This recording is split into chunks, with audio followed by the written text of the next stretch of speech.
नमस्ते छात्राओं, learn Hindi with वर्षा इस मेरे यूट्यूब चैनल पर फिर एक बार आपका स्वागत करती हूँ। और कक्षा 10वीं हिंदी का हमारा पाठ 9वां इसका तीसरा भाग हम पढ़ रहे हैं। पहले दो भागों में हमने देखा था कि गोपाल प्रसाद और उनका बेटा शंकर राम स्वरूप जी की बेटी उमा को देखने आए हैं, और जब वो देखने आते हैं तो वो किस तरीके से बातें कर रहे हैं, उनके विचार क्या है। उनके विचार ये है कि लड़की विवाह के लिए केवल खूबसूरत होनी चाहिए, वो सुंदर होनी चाहिए, ना कि वो पढ़ी लिखी नहीं होनी चाहिए। ऐसे उनके विचार है। वो खुद तो वकील है, उनका बेटा लखनऊ के कॉलेज में पढ़ रहा है, फिर भी अपने पिताजी के ही तरह उसके विचार है कि लड़की एक निहायत सुंदर होनी चाहिए और जो जायजा अर्थात जन्म पत्र उसका मिलना चाहिए। तो जो उमा के चश्मा देखकर वो चौंक जाते हैं कि पढ़ाई वढ़ाई तो नहीं की है, इसीलिए तो उसका चश्मा नहीं लगाया है। तो राम स्वरूप उमा के पिताजी क्या कहते हैं, नहीं उसकी आंखें दुख रही थी इसीलिए वो ये चश्मा उसने लगाया है।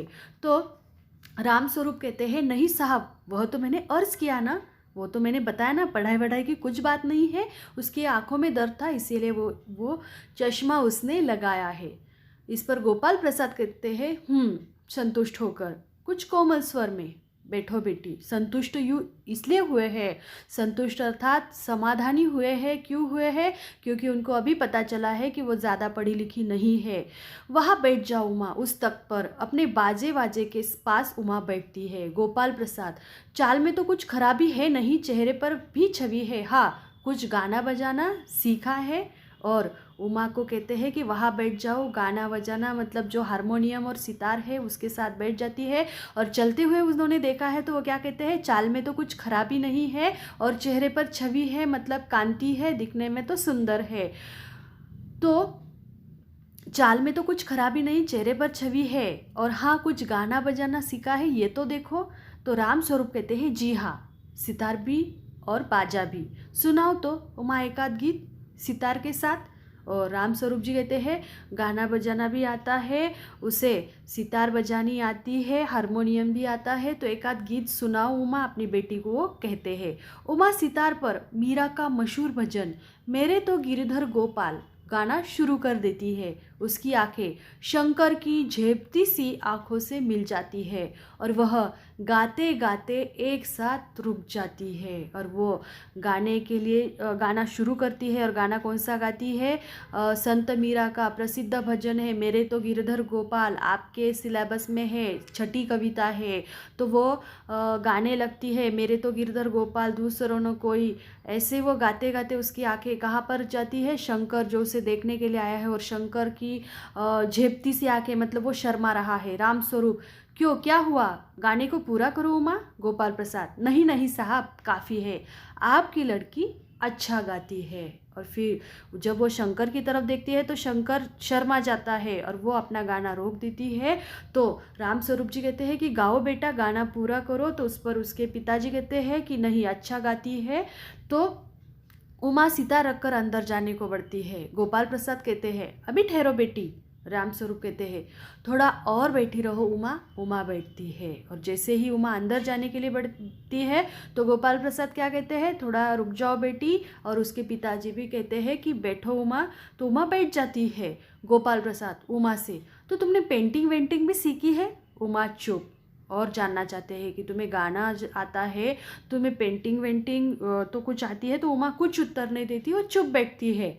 राम स्वरूप, हाँ वह तो मैं आपको बताना भूल ही गया, यह जो तस्वीर टंगी हुई है कुत्ते वाली, इसी ने बनाई है, और वह उस दीवार पर भी।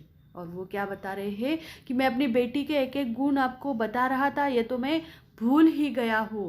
वो पेंटिंग भी बहुत अच्छी बनाती है। वो टंगी हुई दीवार पर जो पेंटिंग है कुत्ता जिसमें है, वो उसी ने ही बनाई है। और उस दीवार की जो तस्वीर दिखाई देती है वो भी किसने बनाई है?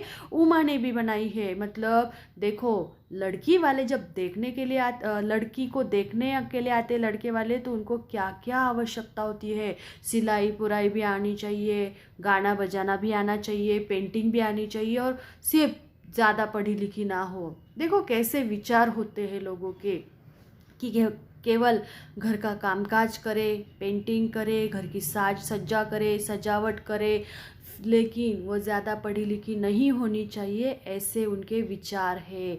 जैसे लड़की नहीं है, कोई सामान खरीदने के लिए आए हैं, एक एक गुण उसका ऐसे देख रहे हैं, और जैसे लड़की को ऑर्डर पर ऑर्डर, आज्ञा पर आज्ञा वो दे रहे हैं। गोपाल प्रसाद, यह तो बहुत अच्छा है। और सिलाई वगैरह, ये पेंटिंग आती है अच्छा है, लेकिन सिलाई तो आती है। राम स्वरूप, उसके पिताजी बोलते हैं सिलाई तो सारे घर की इसी के जिम्मे रहती है, यहाँ तक कि मेरी कमीज भी और सिलाई तो सारे घर की सिलाई यही करती है, और मेरे कमीज़ों में मतलब बटन भी यही लगाती है, फॉर्मेलिटी के लिए वो हंसते हैं। गोपाल प्रसाद, ठीक, लेकिन हाँ बेटी, तुमने कुछ इनाम बिनाम भी जीते थे। देखो, इनाम विनाम भी जीतने की आशा है, अपेक्षा है कि इसमें इनाम भी जीतने चाहिए। उनका बेटा क्या है, कैसा है, पढ़ाई में भी वो 1 आध साल की मार्जिन रखता है, मतलब फेल हो जाए उसके भी पकड़ता है, और यहाँ लड़की को कितना वो जांच रहा है, उसके गुण देख रहा है। उमा चुप। राम स्वरूप इशारे के लिए खांसते हैं, लेकिन उमा चुप है, उसी तरह गर्दन झुकाए। गोपाल प्रसाद अधीर हो उठते हैं और राम स्वरूप सकपकाते हैं। तो देखो, उमा बिल्कुल भी उत्तर नहीं देती, और राम स्वरूप, उसके पिताजी को लगता है कुछ ना कुछ तो उसे उत्तर देना है। वो खांसने लगते हैं ताकि वो बोले, वो इशारा समझे, लेकिन उमा उसी तरह बैठी हुई है, गर्दन झुकाए हुए। और गोपाल प्रसाद अधीर हो उठते हैं कि वो क्या उत्तर देती है इनाम के बारे में, या फिर क्या बोलती है। राम स्वरूप सकपकाते हैं कि अभी उस उमा को क्या करे, उनको समझ में नहीं आ रहा है। तो लोग देखने के लिए आते हैं, सौदा करने के लिए आते हैं, या वस्तु खरीदने के लिए आते हैं, उनको ही पता है। तो इस प्रकार उमा को गाने के लिए कहा, वो गाई, उसने गाना गाया, पेंटिंग भी आती है, सिलाई भी आती है, और इनाम भी उसने जीतने चाहिए, ऐसे उनकी अपेक्षाएं हैं। लेकिन उमा जो है वो कुछ भी उत्तर नहीं दे रही है, इसीलिए उसके पिताजी थोड़े से सकपका गए हैं। और यहाँ गोपाल प्रसाद उसका उत्तर सुनने के लिए बेचैन हो उठे हैं, अधीर हो उठे हैं। राम स्वरूप कहते हैं, जवाब दो माँ गोपाल से। हाँ हाँ, ज़रा शर्माती है, इनाम तो इसने। और वो जवाब दो माँ। और गोपाल जी से क्या कहते हैं, गोपाल प्रसाद से, हाँ हाँ ज़रा शर्माती है, और इनाम तो इसने, मतलब इनाम के बारे में बताना चाहते हैं, लेकिन वो रुक जाते। गोपाल प्रसाद ज़रा रूखी आवाज़ में, ज़रा इसे भी तो मुंह खोलना चाहिए। मतलब रूखी आवाज़ में क्या बोलते हैं कि तुम ही उत्तर दे रहे हो, उसे भी तो मुंह खोलना चाहिए, उसका जवाब देना चाहिए। राम स्वरूप, उमा देखो आप क्या कह रहे हैं, जवाब दो ना। तो राम स्वरूप जी कहते हैं, उमा देखो ये क्या पूछ रहे हैं, उसका जवाब तो दो। उमा हल्की लेकिन मजबूत आवाज़ में, और वो हल्की आवाज़ में जवाब दे रही, क्या जवाब दूँ बाबूजी? जब कुर्सी मेज़ बिकती है तब दुकानदार कुर्सी मेज़ से कुछ नहीं पूछता, सिर्फ खरीदारी को दिखला देता है। पसंद आ गई तो अच्छा है, वरना। देखो उसने क्या उत्तर दिया है, करारा जवाब उसने दिया है हल्की आवाज़ में कि क्या जवाब दूँ। जब कुर्सी और मेज़ बिकते हैं, जो टेबल और कुर्सी बेचते हैं, तो दुकानदार, बेचने वाला ही बोलता है, और उस कुर्सी मेज़ को कोई भी नहीं पूछता, उसकी इच्छा नहीं पूछता, और वो खरीदार जो खरीदने के लिए आते हैं उसे दिखाया जाता है, उसके गुण दिखाए जाते हैं, उसकी रचना, आकार, प्रकार दिखाया जाता है। अगर वो कुर्सी और मेज़ खरीदने वाला आया है, जो खरीदार है, उसे पसंद आया तो वो खरीदता है, अगर नहीं आया तो वो क्या करता है, वरना वो बोल देती है। मतलब वो खुद को क्या समझ रही है, एक निर्जीव वस्तु समझ रही है। जैसे खरीदार कौन है, लड़के वाले गोपाल प्रसाद और उनका बेटा शंकर, जैसे उसे खरीदने के लिए, क्योंकि उन्होंने मापतोल ही इतना लगाया है। रामस्वरूप चौंक कर खड़े हो जाते, उमा उमा। और रामस्वरूप को लगता है ये क्या बोल रही है, और वो एकदम आश्चर्यचकित हो जाते और खड़े हो जाते। उमा, अब मुझे कह लेने दीजिए बाबूजी। और उमा कहती है अभी तक मैं चुप थी, लेकिन अभी मुझे बोलने दो। गोपाल प्रसाद ताव में आकर, बाबू रामस्वरूप, आपने मेरी इज्जत उतारने के लिए मुझे यहाँ बुलाया था। और वो बोलते हैं कि आपने मुझे इसलिए बुलाया था कि ताकि मेरी इज्जत उतारी जाए। उमा तेज़ आवाज़ में, जी हाँ, और हमारी बेइज्जती नहीं होती जो आप इतनी देर से नापतोल कर रहे हैं। और उमा का भी आवाज़ तेज़ हो गया है, बढ़ गया है, और वो क्या कह रही है कि जो आप अब इतने देर से कर रहे हैं तो हमारी बेइज्जती नहीं हुई, नाप तोल कर रहे हैं, क्या आता है क्या नहीं आता है, पढ़ाई की है नहीं की है, कम पढ़ी लिखी होनी चाहिए, पेंटिंग आनी चाहिए, सिलाई आनी चाहिए, गाना बजाना आना चाहिए, क्या हो रहा था, चाल में तो खराबी नहीं है। तो शंकर कहता है, बाबूजी चलिए। शंकर अभी और आगे बातें नहीं करना चाहता, और वो अपने पिताजी से कह रहा है कि बाबूजी हम यहाँ नहीं रुकेंगे, अभी हमें क्या करना चाहिए, चलना चाहिए। और अपने पिताजी से कहता है कि बाबूजी यहाँ से चलिए। तो देखो, जब तक लड़की चुप थी, जब तक इनके इशारे जो वो आदेश दे रहे थे वो मान रही थी, तब तक तो सब कुछ ठीक था।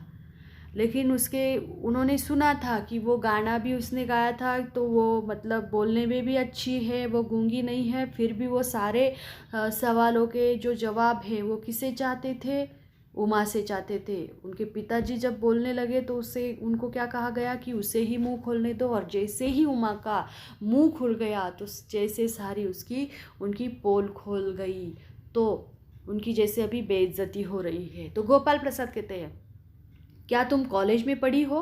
रामस्वरूप चुप, जैसे उसने बहुत बड़ा अपराध किया है कॉलेज में पढ़कर, और वो कह रहे तुम कॉलेज में तो नहीं पढ़ी हो।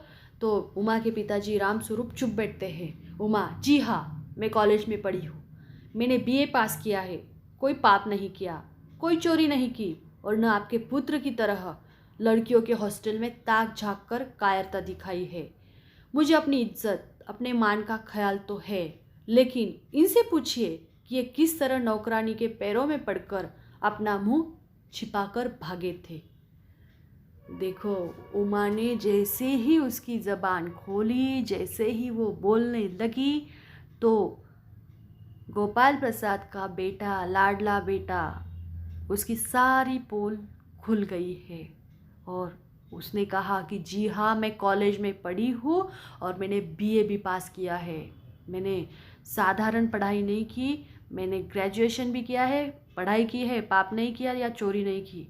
आपका जो लड़का है जो देखने के लिए आया, और जितना आप नाप तोल कर रहे हैं कि ऐसा वैसा ऐसी होनी चाहिए, तो आपका पुत्र क्या था, उसने लड़कियों के हॉस्टल में ताक झाँक करते हुए जब पकड़ा गया था, तो नौकरानी के पैरों में पड़कर अपना मुंह छुपाकर भाग रहा था। और रामस्वरूप कहते हैं, उमा उमा, देखो लड़के कैसे भी हो तो चलते हैं, लेकिन लड़कियां अच्छी ही होनी चाहिए। वो पढ़ी लिखी होती है तो भी पाप समझा जाता है।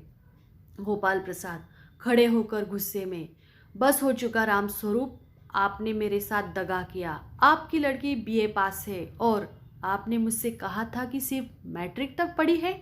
दरवाजे की ओर बढ़ते हैं। देखो, उनका बेटा लड़कियों के हॉस्टल में ताक झाँकता है, उससे जब पकड़ा जाता है, नौकर के पैरों में पकड़कर माफ़ी मांगता है, मामला रफा दफा करता है, वो गलती नहीं है, वो अपराध नहीं है। अपराध क्या है कि उमा पढ़ी लिखी है, और वो क्या कहते हैं कि तुमने हमारे साथ दगा किया है, और तुम्हारी लड़की तो बीए पास है, और तुमने कहा था कि वो मैट्रिक पास है। देखो, जैसे कि फंसा तो ये रहे हैं, लेकिन आरोप इन पर लगा रहे हैं। उमा कहती है, जी हाँ, जाइए, ज़रूर चले जाइए, लेकिन घर जाकर ज़रा यह पता लगाइए कि आपके लाडले बेटे की रीढ़ की हड्डी भी है या नहीं, यानी बैकबोन। और उमा कहती है, जाइए, ज़रूर जाइए, मुझे ज़रूरत नहीं है, लेकिन ये पता लगाइए कि आपका जो लाडला बेटा है उसके रीढ़ की हड्डी है क्या, बैकबोन है क्या, कि वो सीधा खड़ा रह सकता है, कि अपने बलबूते पर खड़ा रह सकता है, कि अपने पैरों पर खड़ा रह सकता है क्या। और वो 2 बार बोलती है, बैकबोन। बाबू गोपाल प्रसाद के चेहरे पर बेबसी का गुस्सा है, और उनके लड़के के रुलासापन दोनों बाहर चले जाते हैं। उमा सहसा चुप हो जाती है और बाबू गोपाल प्रसाद चेहरे बेबस विवश हो चुके हैं और वो गुस्सा दिखा रहे हैं अपने बेटे की करतूत सुनकर। और बेटा जैसे रोने को आया है, रुलासापन है और दोनों चले जाते हैं और उमा अचानक चुप हो जाती है। तो इस प्रकार रीढ़ की हड्डी ये पाठ हमने पढ़ा है। रीढ़ की हड्डी इस पाठ में लेखक ने स्त्रियों की शिक्षा और सम्मान को महत्व देते हुए इस पाठ की रचना की है। तो ये पाठ हमने 3 भागों में पढ़ा है। आशा करती हूँ कि ये 3 भाग भी आपको अच्छे प्रकार से समझ में आए होंगे। धन्यवाद।